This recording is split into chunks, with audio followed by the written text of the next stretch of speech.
Hey folks, Dave here, and I like knives. Here to talk to you today about the Spyderco Delica. This is, for a lot of people, the symbol that most defines Spyderco, and for good reason. And we're going to get into all that. We're going to get into the gold and the garbage. But first, let's get into the size. Here we have the Ontario Rat number 1 and number 2. So you can see it is right there on line, kind of perfectly sized, along with the number 2 being fairly dwarfed by the number 1. Here we have the Spyderco Delica versus the Delica and the Endura. So you can see that obviously it is a Delica and is just the smaller brother of the Endura. Next, the Paramilitary 2 and the Para 1. Once again, one of the main symbols of Spyderco. So you can see that it is right there alongside with the Para 3. That's a comparison that we're going to come back to a little bit later. And lastly, the Benchmade Griptilian and the Mini Grip. So once again, you can see right there standing alongside some of the most well-known of the small knives. Keeping along with our conversation of the size, that's a big part of gold here. What the Delica Endura line lets you have is kind of a choose your own adventure as far as the exact same design. Just how big do you want it? What is comfortable in your hand? What's legal in your area kind of thing? And the Delica being the smaller of the two, well now three with the advent of the Endura. But with the Delica, you're getting a blade that's just a hair under 3 inches, making it very legal. That's just a little bit over a handle that is just a little bit over 4 inches, making it comfortable. A blade that is incredibly slicey at 0.09, and a weight that is very carryable here at 2.3 ounces. That's nothing. That is less than an ounce an inch. That's incredible. It's honestly really all the pocket knife that you need in your daily life. That's all the size, that's all the handle. Next is the blade. And you can see that, outside of Spyderco, this is a fairly unique design. It is not a true Wharncliffe, but you can definitely see that it is, does not have a lot of belly, gives you a lot of control right there on the tip. Very short, lets you get up there. Very precise tip, but still lets you have a little bit of belly where you can get in and slice. And this is a full flat grind made out of VG10 as the base model, which is absolutely a fine steel depending on what you pay for it. It's not going to cut forever, but it's relatively easy to sharpen, so there's no real problem there. The pocket clip also is absolutely great. This has been my go-to in several other pocket clip comparisons so far. Here on the handle, you can see that grip pattern and in the FRN handle, and you can see that it's very, very heavily textured. And it would destroy your pocket clip if you try to put it on there, but that little spot right there saves your pockets from the clip. It's very well done. Not only that, but the pocket clip itself is for position. Hole right there, boom, boom. If you're left or right-handed, this is a truly ambidextrous knife. The hole lets you open it from either side. The back lock allows you to close it from either side. And the pocket clip lets you do anything that you want. So I'm going to cut myself trying to close it left-handed, so I'm not going to. But incredible pocket clip, and really does set the standard with how texture is supposed to be not done on a pocket clip. Having already talked about the texture, the grip is, well, I've already said it, it's incredible.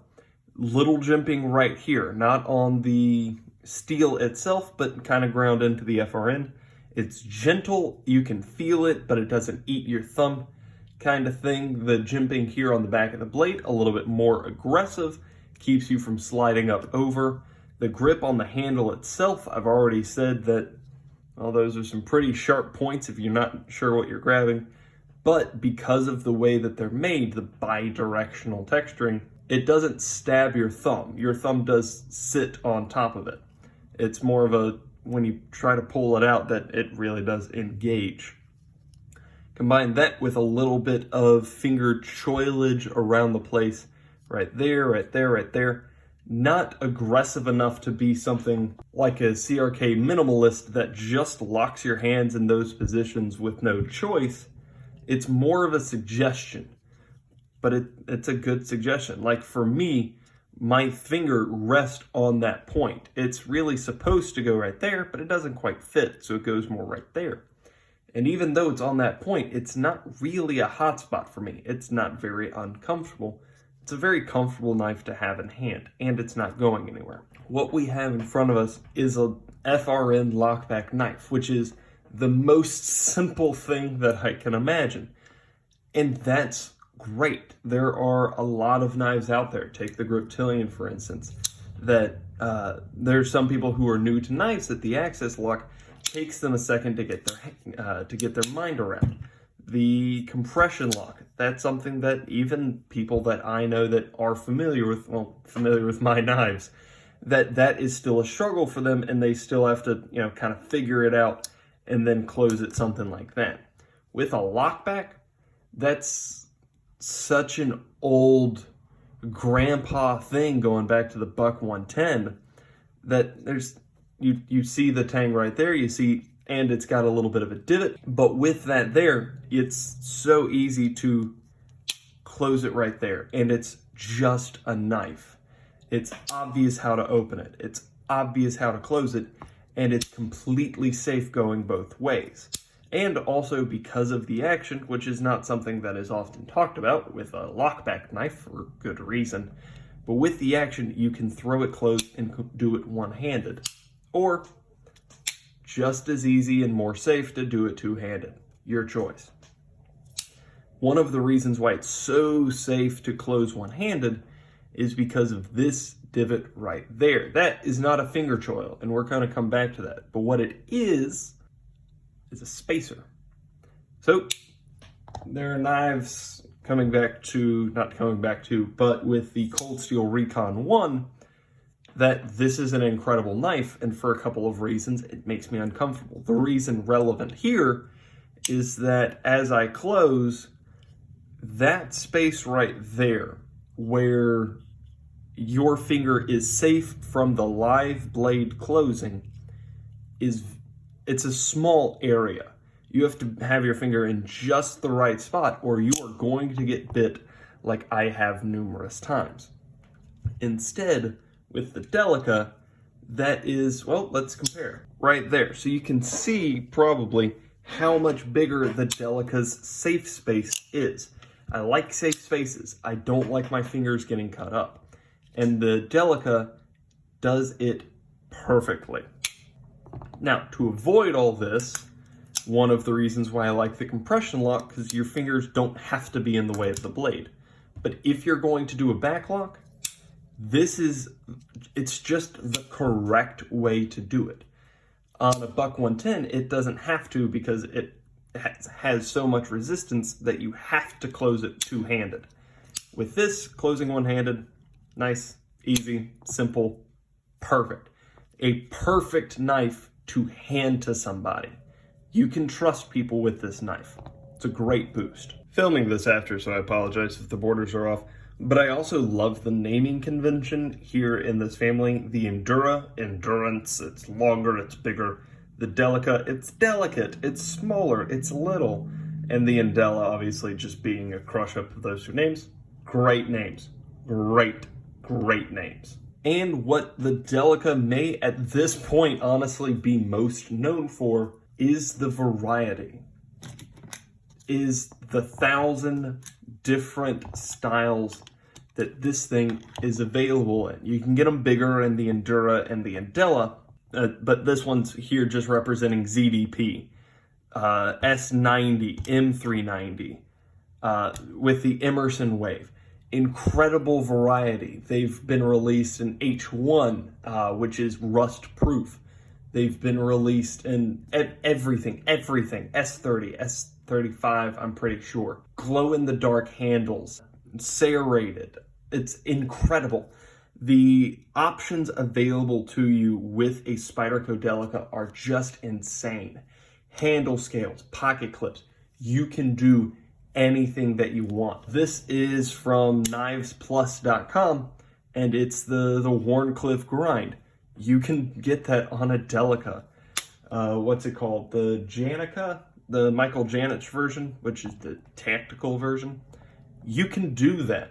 The Delica is absolutely insane. If you just Google for about 10 minutes, you can find most anything has been released, and a lot of them are consistent. Well, maybe not a lot of the fun seals. Actually, these are. All three of these are consistent runs, to my understanding. I know this one is. I believe these two are as well. And I know this one is. But they're all just, you go find it. The Delica is insane.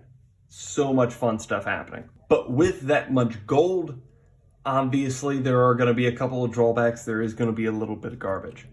The first one, not something that matters a whole lot, but it matters to me, is this right here. You can see that little space in the blade tang, and I hate it. Here on a native 5, you can see that there's no, that little point, that little prominence on the handle covers up the blade tang. I really hate being able to see that corner. One of my great fears being, and I know that this is a relevant fear on a triad lock, but one of my fears being that in your pocket it can fill with gunk and lint and debris, and eventually get so spaced out that it does not connect to the backspacer. It's never happened to me, but every time I see that, that is my immediate thought. Now, obviously, this is one of the Emerson version is one of, also Saber Ground, but is one of my favorite small knives in the world and one of my most carried small knives. So obviously it's not a thing that messes with me a lot, but it is something that messes with me. Something that we've talked about a little bit earlier is that not a choil. Going back to the Spyderco Native 5, you can see that similar space, similar area available to the knife, and the Native just turns that into a full-out finger choil. Now, you sacrifice not insignificant blade length, maybe.